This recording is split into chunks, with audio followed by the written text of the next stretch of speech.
step up in quality with the story of the Elephant Man. It's been told in books, a successful play, now a movie. It's based on the true story of John Merrick, a hideously deformed young man who lived in Victorian England and was made an attraction in a traveling freak show until he came under the care of a London doctor. The doctor took pity on Merrick, gave him a permanent home, and encouraged the flowering of his intelligence and sensitivity. But John Merrick, the so-called Elephant Man, died at the age of 27. It's a heartbreaking story and never more moving than when the doctor, played by Anthony Hopkins, first interviews John Merrick in the hospital. The movie is filmed in black and white. First, I'd like to ask you a few questions. Would that be all right? Your owner tells me, I mean, the man who looks after you tells me that you're English and that your name is John Merrick. John Merrick, is that right? I tell you what, I think I'll ask you a question and you shake your head like this for...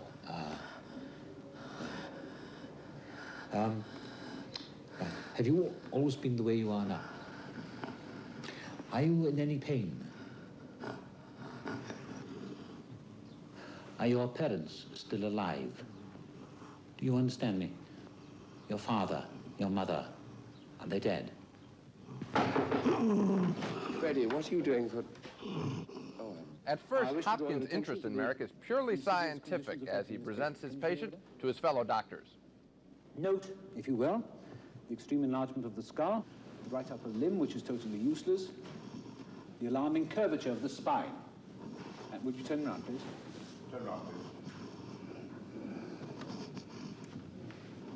The looseness of the skin and the varying fibrous tumors that cover 90% of the body. And there is every indication that these afflictions have been in existence and have progressed rapidly since birth. The patient also suffers from chronic bronchitis. As an interesting side note, in spite of the aforementioned anomalies, the patient's genitals remain entirely intact and unaffected. Thank you. One of the issues the movie raises is whether or not the doctor is merely exploiting John Merrick, similar to the way the freak show had. By taking Merrick under his care, the doctor did make himself famous, and he encouraged many upper-class Londoners to meet Merrick.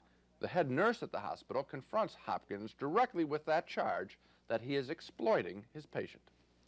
Mrs. Motherson, I don't think you should have any more visitors today, and I have to lecture at the college, so I'll be back this evening. Excuse me, sir, but if you have time, I would like a word with you. I'm rather late. What is it?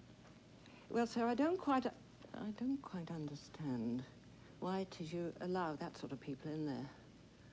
Why? Because he enjoys it, and I think it's very good for him. Yes, but, sir, you saw the expression on their faces. They didn't hide their disgust. They don't care anything about John. They only want to impress their friends. I think you're being rather harsh on them, don't you, Mrs. Motherson? I beg your pardon, sir. You yourself hardly showed much loving kindness when you first arrived, did you? I bathed him.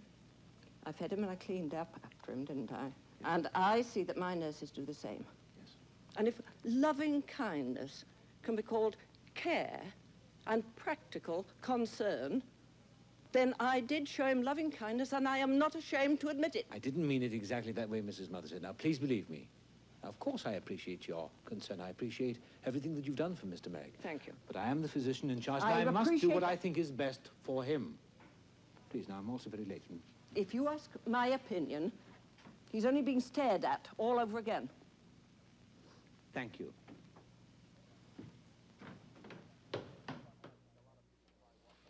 Right about now, I think a lot of people probably watching the show are wondering, hey, when are we going to get to see what the Elephant Man really looks like? Well, sorry, but the film's distributor, Paramount Pictures, would not release a scene of the Elephant Man without that bag over his misshapen head. Their gimmick is obvious. You have to pay $4 to see him, which for me, maybe you agree with this, it puts the film company, I think, in the same position as the owner of a freak show. That aside, I want to state that I did enjoy The Elephant Man, that I was moved very much by its story. What's so good about it for me is the performance under the grotesque mask by actor John Hurt. We see his sad eyes behind those deformities, and we know there's a person there, a person trapped by something he cannot change. Well, this is not a bad film, but I can't quite endorse it. I think there are a couple of issues. One of them you brought up, this business of 100 years after Merrick's death, the sideshow still goes on. To some degree, this movie hopes to succeed at the box office because of our perhaps unworthy curiosity about what the Elephant Man really looks All like. right, but let's not blame the film for it. It's the film company's fault. What's your other objection? Well, okay, I have another objection. That is, what is this relationship between Merrick and the doctor?